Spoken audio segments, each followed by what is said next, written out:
Hello, everybody, and welcome to a special episode of the Horizon podcast. Not only am I joined by one of our fantastic regular contributors in the shape of Norma Foster, but we're also joined by Anthony David, the commercial director at Something Different Wholesale. With help from Norma and Anthony, we're going to explore Something Different Wholesale's first steps into the EU market, the roadmap that they have developed and adopted to help their launch, and any tips that they may have for businesses, hopefully such as your own, who are looking to trade with the EU. Enjoy the show.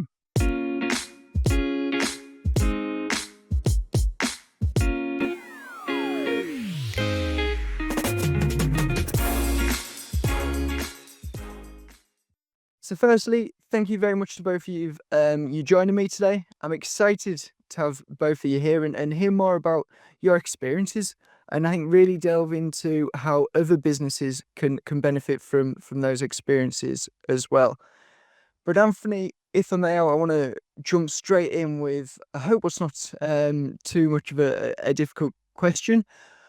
We can't escape that trading with the EU has become more difficult since the EU exit. I think most of the businesses we speak to, they would cite at least one of these kind of issues. So whether it's additional paperwork, so whether that's kind of regulatory and compliance or the customs documentation.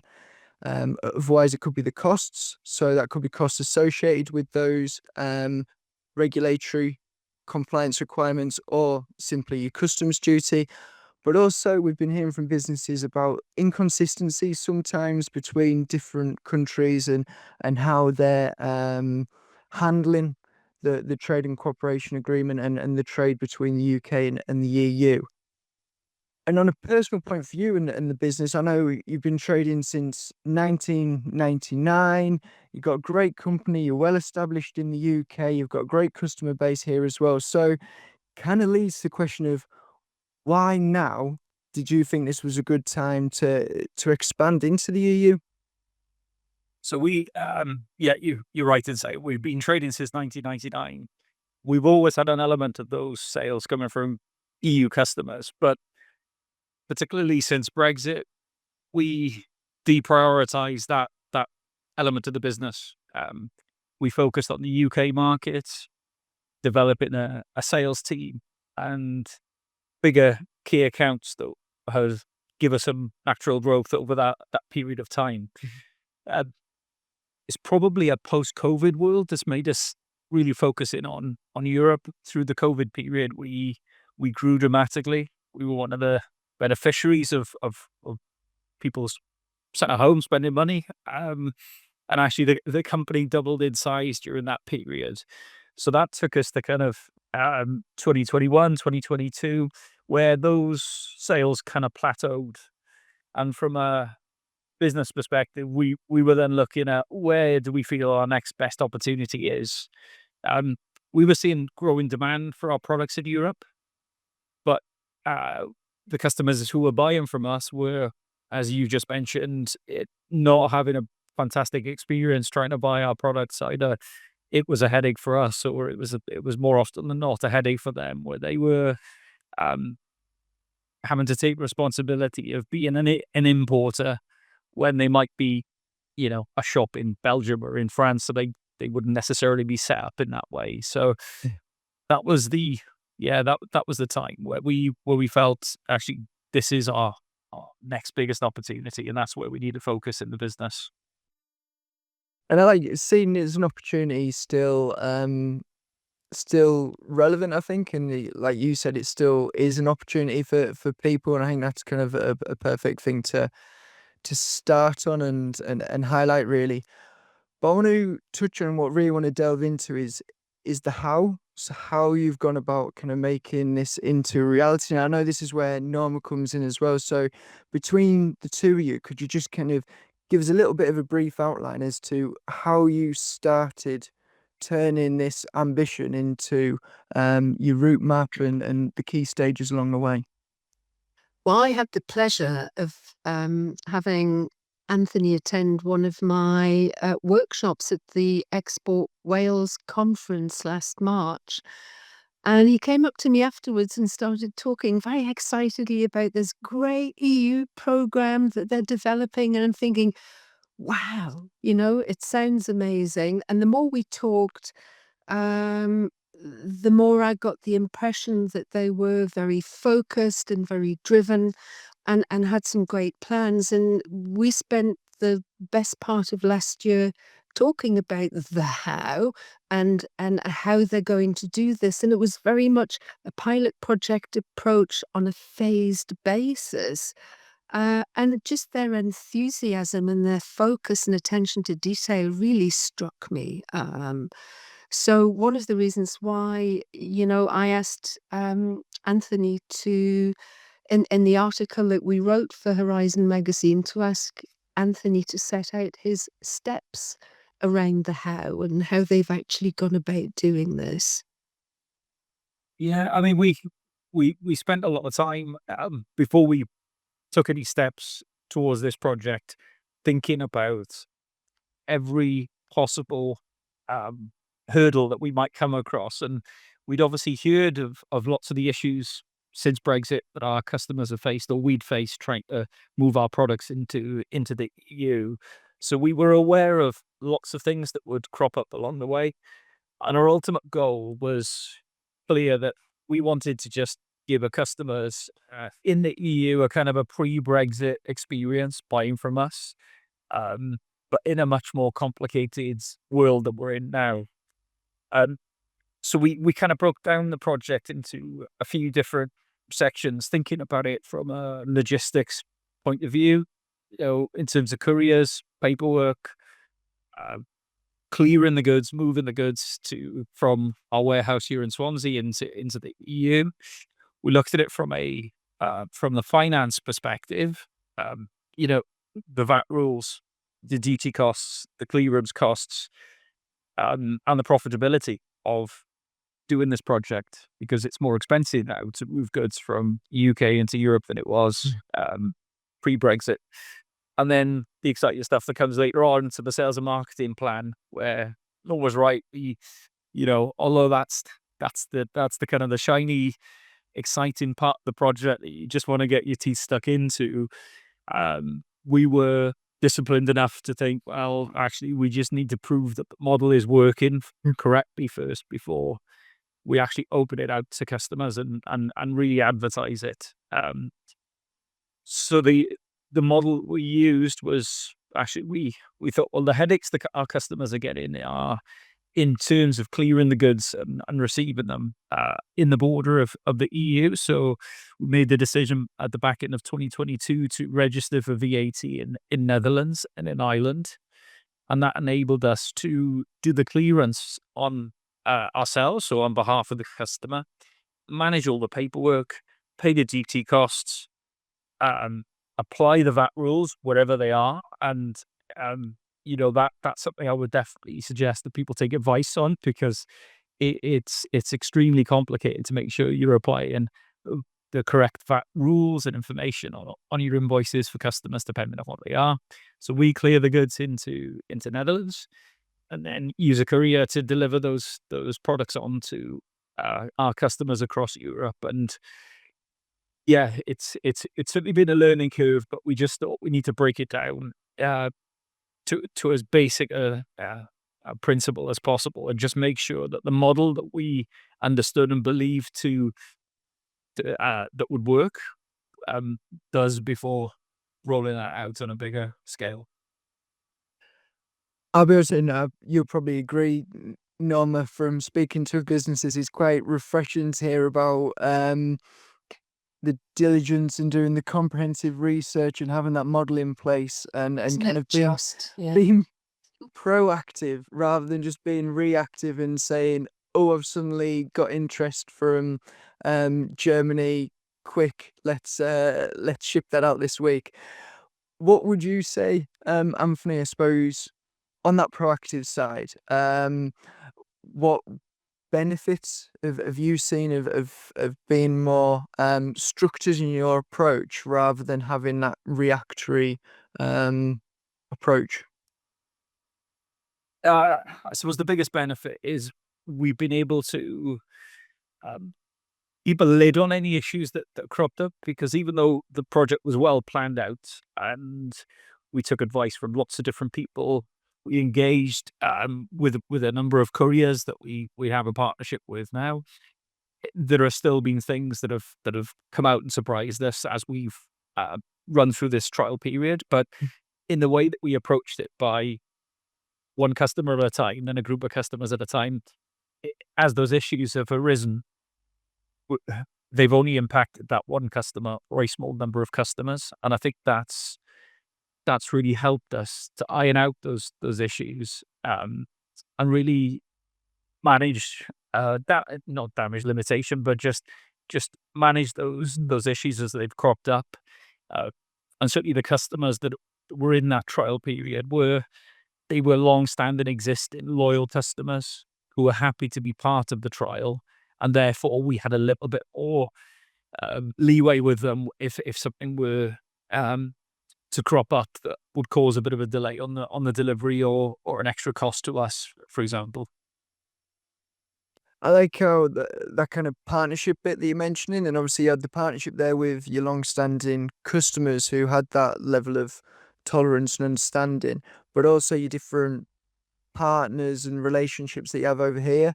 Um, and you can't just do it all by yourself. So I suppose like Norma coming into you, how did you help build this plan, this and structure Anthony and the team were looking to do? I think and I'll ask Anthony for his feedback on this as well. I think what Anthony's saying is you're bringing in people who've got that expertise and that experience, and I've been doing my work for the last 15, 20 years around international, and I've had the pleasure and privilege of working with lots of companies and testing out different approaches and having the pleasure and privilege of seeing how they work and what works and what doesn't work. So I think it's bringing all of that practical hands-on experience, um, thanks to many companies that I'm working with, and then bringing that in when needed, but also being the voice of reason. I think having a sounding board, we've had a few sessions since the beginning of this year, just double checking things, bringing different specialists together, having that impartial, independent sounding board, so to speak, where you can test things, where I can bring in, some challenges in terms of, well, there are other options here. Have you thought this through? My experiences, etc. So I think all of that is very very valuable. Anthony, would you agree, or is there anything that I missed there?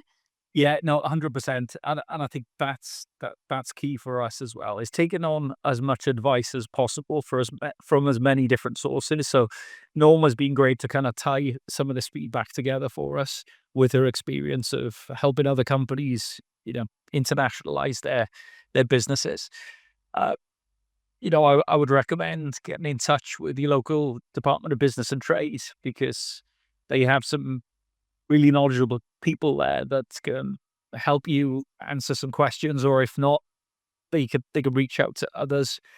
We also spoke to other businesses in the area that have developed kind of international strategies, and learned a little bit from their approach.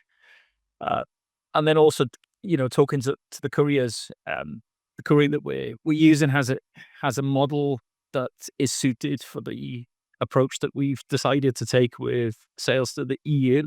So it's a whole piece of software that's geared up for companies who want to move the goods in the way that we want to move them. Mhm. So that's advice from lots of different places, but I think we we took that time to have those conversations, then mull it over, sense check it, rerun it, and then think, okay, well, this is the model that works for our business. I know from kind of speaking to Norma and the article that between two you put together for Horizon in the magazine. You've got that plan, you've got that structure, and so far, from my understanding, done a very good job of keeping to that. And I know from kind of business yourself, and you see other businesses doing it, sometimes when something's going well, it can be easy to try and maybe skip a step or breeze over a step and almost try and run before you can walk. So how have you as a business managed that and kept yourself disciplined, I suppose, to make sure you are fully seeing out each step of your roadmap? So yeah, we have a fair bit of discipline in terms of planning in the business anyway, and that's something that um, the approach that we've used across all projects over a number of years, where we have we have a kind of a 3-year vision, and we break that down into a 1-year plan, and each of those 1-year plans has a quarterly version, which is in detail. So almost every task that we're going to run in the business for that quarter is on that plan. Uh, the department heads have this, and then they're overseen by one of the senior managers. So everything's quite tightly kind of managed, but equally everyone has a visibility of each other's plans. So we try and share because what the marketing team are doing like will impact the operational team and the warehouse guys, and vice versa. So we had that structure anyway, and it was just a case of making sure that we stuck to it. And when inevitably new challenges came up that we hadn't thought of that quarter ahead, we can just rejig our priorities and just get that agreed between the team to say we need to fix this operational issue before we can start talking to customers about being part of the trial, for example. I would agree. I think planning is such a critical Yeah. part of this, and it's good to have that longer term vision and a 3-year and a 1-year plan, but actually bringing it down to that detailed focus in the moment means that you're keeping everybody on board. There's no comfort zone where you think, oh, I've got a whole year to do this. It's great, and people get a bit more relaxed. So it helps you maintain that focus and keep things very present and proactive. And from speaking to Norma, as we're recording this couple of weeks into January, so you're right at the beginning of that 2025 plan, I suppose, Anthony. And I know that one thing you're now looking at and moving on to is the internationalization of your website and setting up domain names. So, um, what lessons have there been to date in that aspect? And kind of what have you learned or maybe kind of didn't anticipate on that part of the journey? Yeah, that's been very interesting um, part of the process. And again, we've spent quite a bit of time before we've done any work on any new websites to make sure that we don't run the risk of doing anything to negatively impact our co.uk business, because that is what's got us to the point that we're at now. Um, and that's making sure that our SEO, our search engine optimization, isn't impacted by having other websites. Um, the other learning, I guess, or big learning is actually the operational aspect, because having in other websites or other websites to manage, actually within the department and the sales and marketing department, there is a lot more physical work, because you're having to update 2 websites with information, different content, different adverts, different promotions, different email content, for example. So that's probably not something that we were fully kind of aware of before we started to have these conversations. And now that we're just looking within the department whether we can actually pick up that extra work with the resource that we've got, or do we need to bring someone in and actually make a bit of an investment to make sure that we're giving both websites enough attention, that we don't um, risk what's happening on the co.uk, because we've got all these other things that we need to be doing on the new international side. Mhm. Anthony, I think it would be interesting as well for you to explain a little bit about how many products are in your product range. I know, for example, that 300 of your current products are restricted in terms of the EU because the compliance and certification aspects of it are so tricky. So, how have you gone about this process of actually selecting the product range for the EU for different countries? And you've got 25,000 retailers globally. So, how is that whole structure set up, and how are you managing that? Yeah, that was definitely a big bit of thinking before we kicked this project off, because we've been importing to the UK since 2005, so we're fully aware of what's required from a UK perspective. But of course, from that period post-Brexit, we then started to understand what's required from an EU perspective in terms of compliance. Um, Last year, the announcement was made that GPSR was coming in, so every product essentially had to have a document accompanying it to show that it's safe for sale in the EU. And we've over 3,500 products in our range.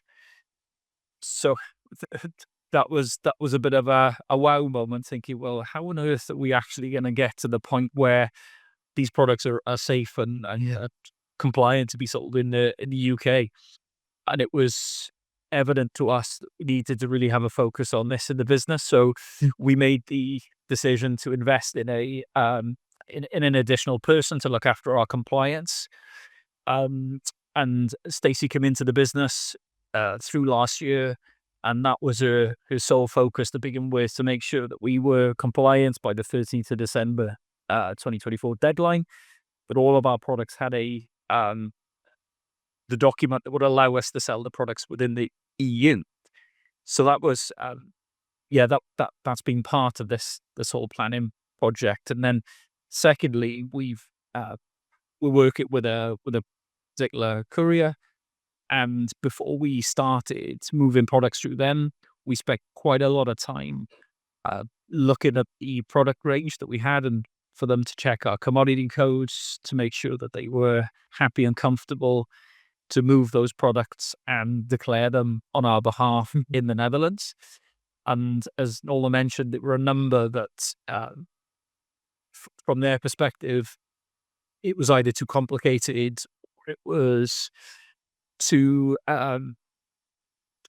challenging for them to move those products. So we did some work on our website, which allowed us, for now, with our code at UK, if a customer comes on from Europe, there's that section of 350 products that they are unable to see and therefore unable to buy. But a UK IP address would see those products because they're perfectly compliant for the UK market. That was definitely a big learning and also an investment. But essentially, we're trying to replicate our UK business overseas. So we appreciate, for us to be able to do that, there's got to be investment in terms of people, website development, so on and so forth. I just because, and it's brilliant how, when you've got so many products, such a range, to appreciate the complexity that comes with that, and the additional investment that you're saying, and the resources. But the way that you've gone ahead and you've structured that and you've done that, and made sure that it's still possibility to export to Europe and reality, I think that's really good. And that's something that a lot of businesses can learn from, and show that kind of, no matter how many products you got, how big your range is, if you're willing to put in those resources, it's still, you can still make it a possibility. I think for me, the other interesting aspect is the step-by-step approach that Something Different Wholesale is taking towards the website internationalization.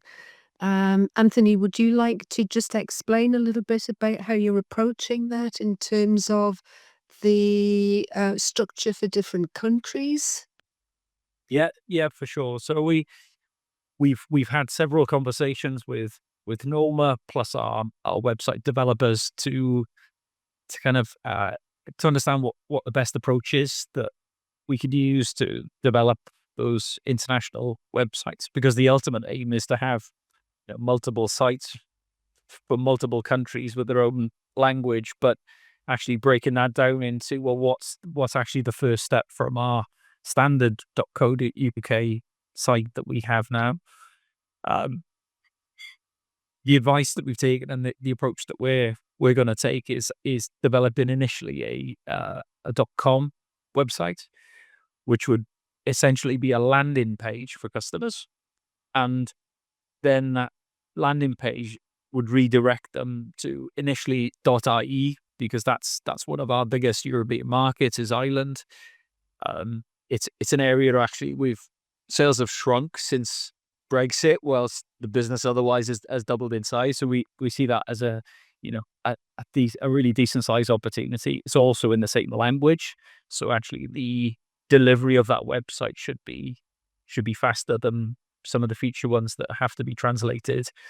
And that stepped approach to a .com and a .ie, and the technical aspect, which is not my area of expertise, I must admit, but making sure that Google in the UK, essentially, and Google in Ireland know that these are separate websites.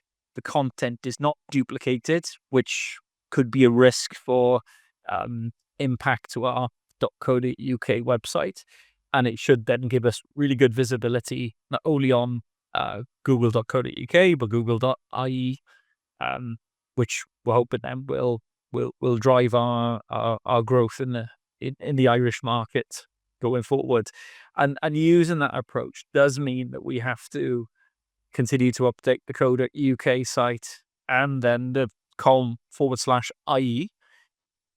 When we do the next site, which might be .fr or .de, yes, we have to do the translations, but the updates are done on a .com, and they run through to every site that's connected to that URL. So we update France and Germany and Ireland all at the same time. And once that's established, we've done a number of those sites, then the ultimate long-term goal would be to move our .co.uk under that same structure, and ultimately then that gives us the saving of having to update the two sites. But the risk around doing that first is too great, and as I said earlier, we want to protect that .co.uk traffic and business as much as possible, whilst we're looking for the growth to come from the com/European country websites. So I'm really happy because I think that's such a good compromise, because if you're transitioning a .co.uk to a .com, because a .co.uk just isn't visible across the globe. Generally, it's intended to work really well in the UK, not internationally. You don't want to affect that transition and then have your inquiries and traffic to the website drop, because you have to then build that back up over a period of time. So this approach I'm really happy with, because it just allows a good amount of risk mitigation whilst just developing for the future and being able to affect that transition down the line.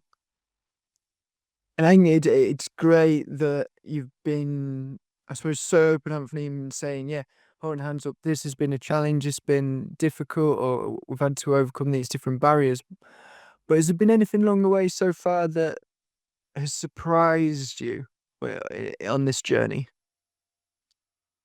Yeah, I guess a couple of aspects. When we began advertising the model, we were hopeful that customers would like it, because we're essentially saying you can buy from us.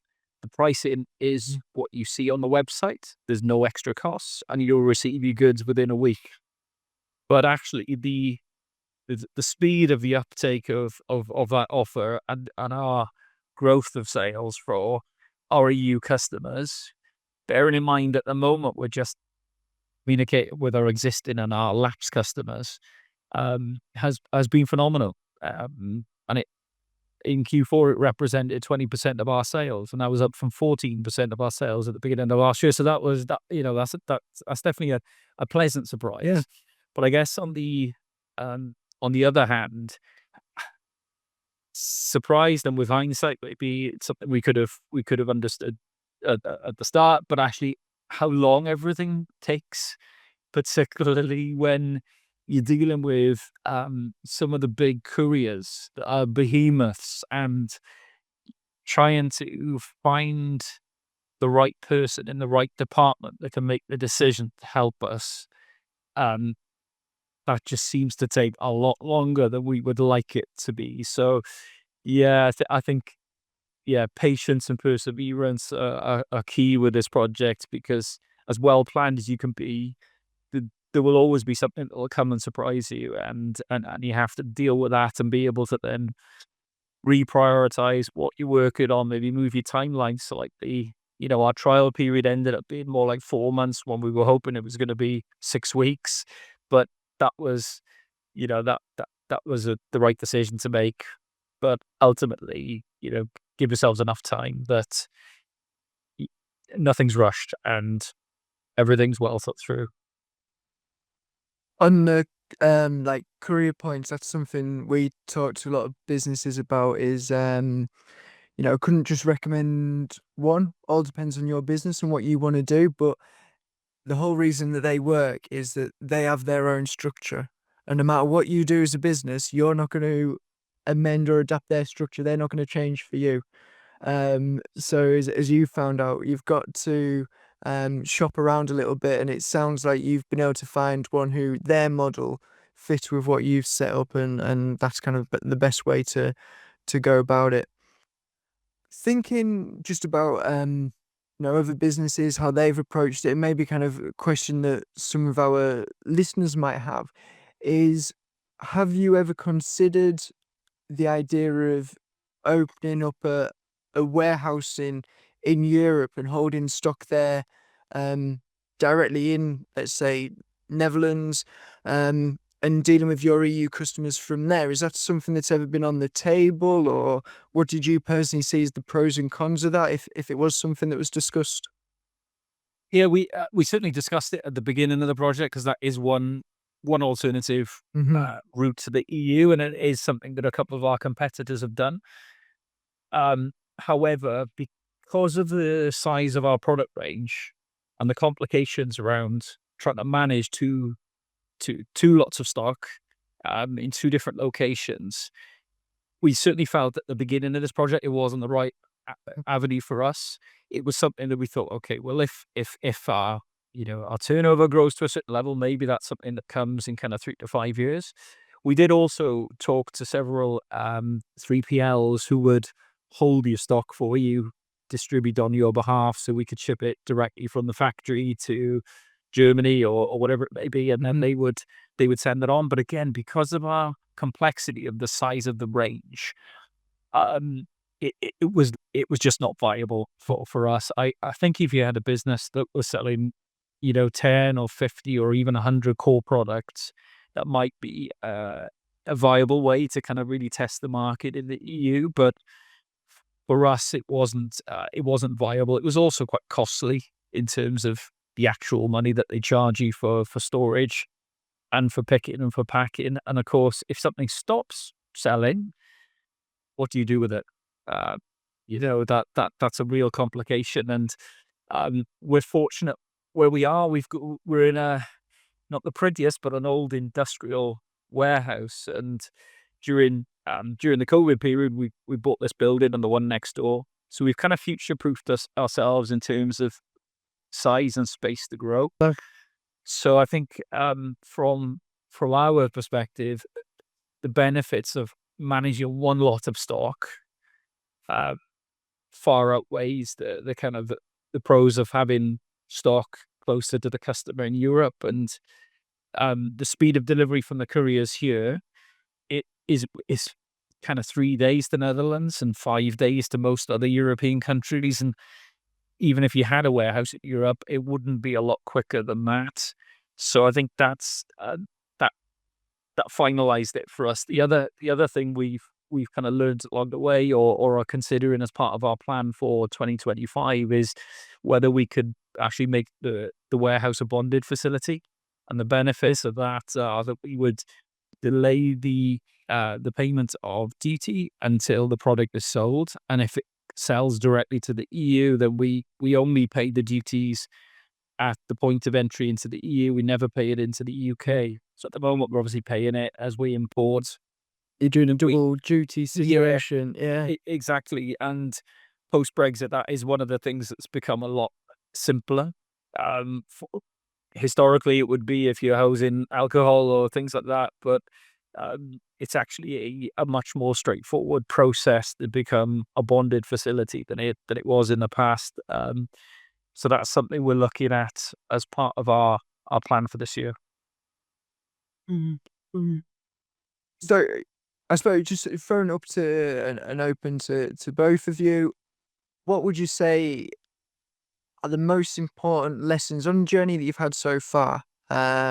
What were the most important lessons that you've gone through, and the top bits that for any other business you would say, no, you've got to do this, you've got to do X properly, or you've got to go through this certain process. What would they be? I think there's one thing I'd love to mention, which we haven't actually even touched on in this conversation, and it's such an important factor for your customers in the EU, where 81% of them feel that sustainability is a really important item on the agenda and it influences their buying decision. And 70% of prospective customers tell us that they are prepared to pay a higher price if you can demonstrate really good sustainable credentials. Anthony, could you just explain the steps that you've taken in terms of that people, planet, profit agenda and the whole sustainability perspective? Yeah, sure. So we as a business, like many others, have this as part of our ongoing conversations with our planning, and we benchmarked our carbon footprint a few years ago, and do that as an annual process, and look at initiatives that will help reduce that over time. Um, 2 or 3 years ago, we installed solar panels on both of our warehouse roofs, and that produces around 70% of the energy that we use in the business. And the rest of the energy we actually put back into the grid, and then they pay us in return for that. And believe it or not, Swansea is one of the highest yield areas of the country for sunshine. You would not believe it, but it is true. That's an astonishing fact for the day, Anthony. I didn't imagine that. Yeah. Uh, we also made the decision about 18 months ago to remove bubble wrap completely from our packaging that goes back out to customers. So we use a kind of a paper alternative, hexi wrap. We reuse as many boxes as we possibly can in the business, either for shredding to pack out the parcels, or if they're strong enough to actually just relabel and send straight out. And the ones that we do have to make new, then those are made with recycled materials. Um, and then the manufacturing element, we're looking as much as possible to reduce any plastic or polystyrene that's used in the packaging of our products. And it is challenging because we sell a number of ceramic products, and actually it's most important to deliver that to the customer in one piece as possible. But there are trials this year with alternatives to some of those materials, so it's definitely at the forefront of our thinking and our planning. And I think it's an essential part of business these days. Mm. I would agree completely. And I think to actually promote that on your website and in your marketing for the EU is such an important factor, that green element. So, yeah. Yeah, those numbers that you said there, Norma, it's something that a lot of businesses think about, but it's quite surprising to the extent what you said. It was 70-80%. Um, it can be ignored. You've got to look at it, and it's great that Anthony and the team are kind of taking those steps to do it, and not just thinking we'll put it on the back burner while we're busy trying to focus on everything else as well. Yeah, our customers are more demanding these days, and we have to flex and be agile to meet their needs. And I, Sure. and I think the way that compliance is going, it, you need to get ahead of this. You need to make sure that, again, you're being proactive, because otherwise legislation will change, and it will be a requirement. So if you're already in the habit of doing these things, you can kind of take those changes into legislation in your stride. Uh, we're now compliant with EPR, which is I forget the acronym what it stands for, but we have to report on um, all the waste packaging that's produced in the business, and the different ways that goes out. And that was another very complicated project to get uh, completed. But it means that when that becomes, or if we're ever looked at that legislation, then we're already compliant, and we're already doing what's required. And I noticed that Amazon EU have put that as an upcoming requirement, that they want to see the visibility that products that are being sold on that platform are coming from suppliers that are compliant for their packaging information. So yeah, it's the way that you have to do business now. Mm. Yeah. Yeah. So, sorry, Norma. Go on. That's okay. Go on. All I was going to say is, so from listening to both of you, the key messages I'm getting, and I kind of want you guys to add if there's anything I've missed, but it's being proactive, it's being diligent in your planning and the steps that you take, and surrounding yourselves with the right people. No one knows everything. No one by themselves can do everything. But whether it's to do with internationalizing your website, the tax side, career, um, whoever it is, it's surrounding yourselves with the right people. Is there anything else either of you would kind of add to, I suppose, that little list of key points? For me, there's a really big one there, and it's about relationships. And I know Something Different Wholesale pride themselves on an excellent rating on Trustpilot. And, it's that focus on the quality of the relationships and the connections, whether that's customers or whether that's wholesalers, retailers, whether that's partners, whoever that is. I think that focus on relationship is so important. And then really understand your customers and your customers' wants and needs, and communicate with them. And if you can, and this is me getting on my hobby horse a little bit, if you can, and you are thinking of exporting to the EU, then at some point in time, and Something Different Wholesaler just coming into phase 2 of the project now. So we're going to be reflecting on, do we use foreign languages? Because if you address people in their native language online, you can get a 400% uptake in engagement and sales. So all of these things can make a big difference. But of course, there are lots and lots of new things to consider when you're making that decision. But I think a people focus and a relationship focus, so that you can ensure that quality of attention and care to your customers, is absolutely critical. Anthony, I'm sure you've got a few to add to that. Yeah, I think always trying to remember that ultimate goal, that kind of longer term vision, because it can get frustrating when you get bogged down in the moment of, that hasn't gotten right, and how are we possibly going to get over that, and could even catastrophize a little bit, in the moment. But actually just making sure that all this effort is worthwhile. Mm. That Yeah. there is a huge market in the EU, and even though Brexit has happened, we're not that different to the people in Europe. We have lots of the same habits. We like lots of the same things, and therefore the opportunity for British businesses to sell to the EU is as good as it's ever been. But you just need to keep on, persevere. Um, you can have a bad day, and something might you might think this is going to scupper the whole plan, but actually, if um, there are more options available now than there was immediately after Brexit. Careers have improved. there are better models. There are different ways that you can sell your goods into the EU.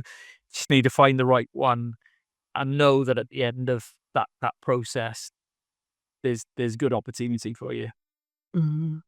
And I think what you have, which is really commendable, is this perspective of let's make it as easy as possible for the customers to communicate with us and to buy from us. So you're really putting yourself in the customer's shoes and taking great care of them, which I think will pay dividends. And so on that, getting kind of ahead and getting excited, um, can you share with us what are your plans for 2025? Where do you see the journey going next? And at the end of the day, you're hoping that this journey goes ultimately beyond Europe? Yeah, yeah, for sure. This year we plan to launch at least the IE plus one own language website. Norma's going to help us kind of make sure that we've identified the very best opportunity. So, we have historic sales, so we know roughly where our sales are coming from within the EU now, but there may be an untapped market that we haven't considered because we're not offering our products in that local language. So a couple of websites. Certainly, we're going to visit a trade show in Germany next month with a view to exhibit there in 2026. So it's using that 3 or 4 days there to really talk to other UK companies to understand how it works, where we should be positioned, what the opportunities are, who are the customers who are visiting the show, um, and then working with um, European partners in terms of, okay, we build a website, but then we need that website to perform in that particular country. So to make sure that we've got really good local content, we've got pay-per-click campaigns. We're in the right directories. If there's wholesaler gift directories that is appropriate for our business, and making sure that we make that website as visible as possible. But then again, as easy to use, and we'll be doing some work to make sure that we've got the right even payment options for customers. So if it's a German website and they need a specific payment option that we don't offer in the UK, understanding that before we deliver that website, that's included. That local understanding, and again, we'll be working with Norma on that, but also the Department of Business and Trade and our contacts there to see what information we can gather from locals in that country. Sounds like you're gonna have a busy and exciting 2025 as well, Norma. I know. I just love this. I just love this work. I travel in my mind at least to different countries every week. It's great. Yeah. And there's always something new and things are changing and you get to work with wonderful people. So, it's a privilege. So really, I think from me now, I think that's brilliant explanation, both Anthony and Norma, in terms of what you've been through. Yes, it's not always simple, or that there are challenges on the way, but those challenges can be overcome.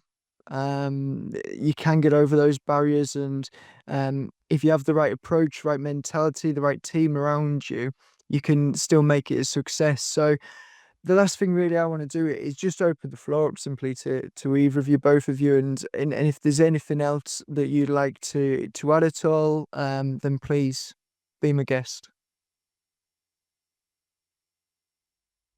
Silence. I wasn't expecting that. Sorry, go on, Anthony. Yes, so I was going to say, I don't think there is. I think we have covered,